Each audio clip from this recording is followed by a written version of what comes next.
Morning students, welcome back to mathematics class. Our next chapter number 6, algebraic expression and identities. Now before we start chapter, we know some points that is given in algebraic expression. 2x cube plus 3x square plus 5x plus 9. This is an algebraic expression. ये एक algebraic expression है. Okay. बेटा algebraic expression terms होती हैं. That is a term, that is also term, that is and 9 is also term. So in this algebraic expression there is four terms. In some algebraic expression only one term. In some algebraic expressions two terms.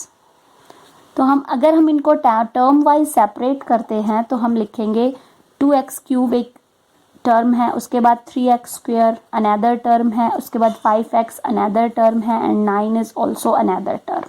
ठीक है, अब हम इनको term wise differentiate करते हैं. That is types of terms काफ़ी types की होती है, जैसे मोनोमियल, बाइनोमियल, ट्राइनोमियल, क्वाड्रिनोमियल, पॉलिनोमियल हम कह सकते हैं. वन और मोर टर्म्स. कोई भी अलजेब्रिक एक्सप्रेशन है जिसके अंदर वन और मोर टर्म्स, एक या एक से ज़्यादा टर्म्स है, उसको हम पॉलिनोमियल बोलते हैं. ठीक है. मोनोमियल जिसमें एक टर्म हो, single, suppose 2x cube, one term, that is monomial. 3x plus 9 two term है, that is binomial. 5x square plus 3x minus 2 three terms है. In this expression three terms here, that is trinomial. जिसके अंदर four terms है, that is quadrinomial. 1 2 3 4. जिस expression में one term है हम उसको बोलते हैं मोनोमियल, जिसमें टू है उसको बोलते हैं बाइनोमियल, जिसमें थ्री टर्म्स हैं उसको बोलते हैं ट्राइनोमियल. अगर हम इन टर्म्स को सेपरेट करके देखते हैं, अगर हम इन अलजेब्रिक एक्सप्रेशन को टर्म वाइज लिखते हैं तो 2x क्यूब एक अलग टर्म है, 3x स्क्वायर अनदर टर्म है, 5x another term, 9 is also another term. Clear. Now suppose 5x, that is x is the variable and 5 is coefficient. x is variable and 5 is coefficient. Clear. हमारे पास term है 5x square plus 3. यहाँ पर 3 क्या है, constant term है जिसके साथ variable नहीं होता. जिसके साथ वेरिएबल नहीं होता उसको हम कांस्टेंट टर्म बोलते हैं. क्लियर.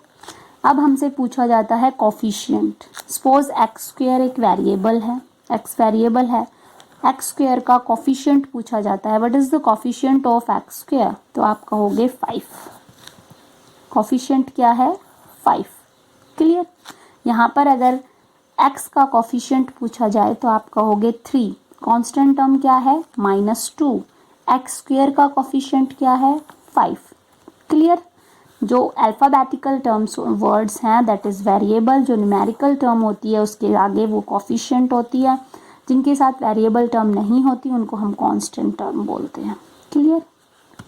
इसके बाद आता है लाइक और अनलाइक टर्म्स. बेटा जिसमें वेरिएबल सेम हो, दैट इज वेरिएबल सेम है, हम इनको बोलते हैं लाइक टर्म. जिनमें वेरिएबल डिफरेंट हो, जिनमें वेरिएबल डिफरेंट हो उनको हम बोलते हैं अनलाइक टर्म. जिसमें वेरिएबल सेम हो उनको बोलते हैं लाइक टर्म. जिसमें वेरिएबल डिफरेंट हो उनको बोलते हैं अनलाइक टर्म. क्लियर. उसके बाद हमारा आता है exercise 6.1, question number first. Which of the following expressions are polynomial. हमें ये बताना है इसमें कौन सी एक्सप्रेशन हमारी पॉलिनोमियल है, और अगर वो पॉलिनोमियल है तो हमें उसे क्लासिफाई करना है कि वो मोनोमियल है, बाइनोमियल है, ट्राइनोमियल है या क्वाड्रिनोमियल है. क्लियर. हमें उसे क्लासिफाई करना है, मोनोमियल है, बायनोमियल है, ट्राइनोमियल है या क्वाड्रिनोमियल है। बेटा मैंने आपको अभी बताया, जिसमें 1 टर्म है वो मोनोमियल है, जिसमें 2 है वो बायनोमियल है, जिसमें 3 है वो ट्राइनोमियल है, और जिसमें 4 टर्म है वो क्वाड्रिनोमियल है। क्लियर। अब देखो पॉलिनोमियल कैसे हम एक्सप्रेशन को बताएंगे कि वो पॉलिनोमियल है या नहीं। तो बेटा अगर वेरिएबल टर्म रूट में है, उसकी पावर नेगेटिव है, तो वो पॉलिनोमियल नहीं है। वेरिएबल टर्म यानी एक्स वाई अगर ये अंडर रूट में है या फिर इनकी पावर माइनस नेगेटिव में है एक्सपोनेंट, तो ये पॉलिनोमियल नहीं होते। देखो first part, 3a² + b + 4c that is polynomial, 4m² n - 4mn² that is polynomial, 48 √x that is not a polynomial, ये polynomial नहीं है। 6/5 abc bc 8a 6b that is polynomial, b की power 2 upon में है, उसको ऊपर लेकर जाएंगे तो b की पावर -2 दैट इज नेगेटिव में एक्सपोनेंट है, तो ये पॉलिनोमियल नहीं है। ये पॉलिनोमियल है, इनकी पावर रूट में है, that is not a polynomial, fraction में है एक्सपोनेंट्स, तो ये पॉलिनोमियल नहीं है। ये पॉलिनोमियल टर्म है, this is also polynomial term. 10th part है √8x³ that is not a polynomial term and this is a polynomial term because इसके अंदर वेरिएबल टर्म रूट में नहीं है, आपके पास न्यूमेरिकल टर्म है। क्लियर। अब हम ये बताएंगे इनमें से कौन सी टर्म मोनोमियल है, कौन सी बायनोमियल है, कौन सी ट्राइनोमियल है और कौन सी क्वाड्रिनोमियल है। तो बेटा इसके अंदर 2 टर्म्स है, तो ये क्या है, बायनोमियल है। इसके अंदर 2 टर्म्स है, दैट इज ऑल्सो बायनोमियल। ये पॉलिनोमियल नहीं है तो हम इसको क्लासीफाई नहीं करेंगे। उसके बाद इसमें 4 टर्म्स है, दैट इज क्वाड्रिनोमियल।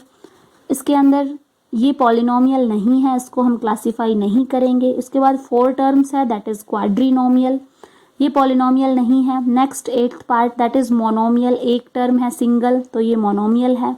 इसके अंदर 3 टर्म्स हैं, ये ट्राइनोमियल है।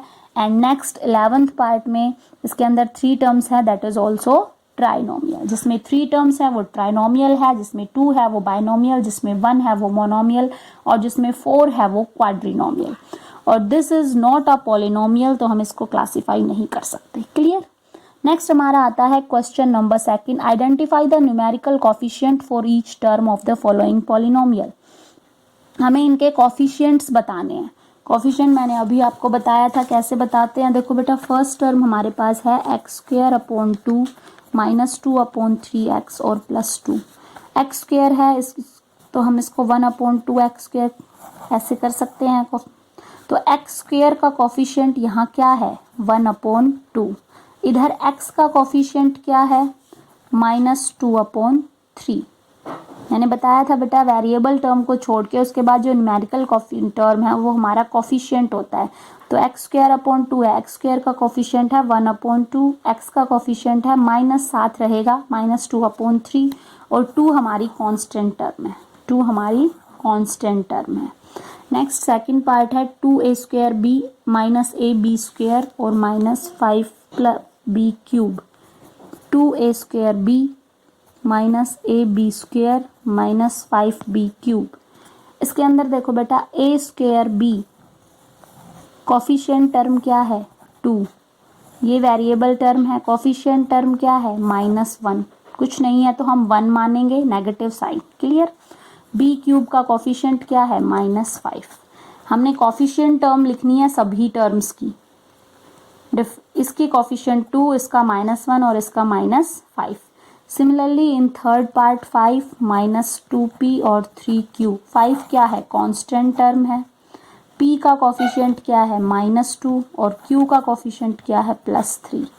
-2 p का और q का कॉफिशिएंट है +3। Clear. Now your today's homework is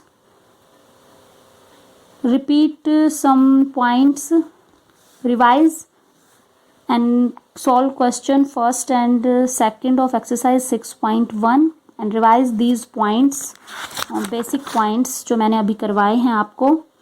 constant term, like, unlike, coefficient, monomial, binomial, trinomial. Clear? Now your today's homework is all practice these points, basic points, and solve question number 1 and 2 of exercise 6.1.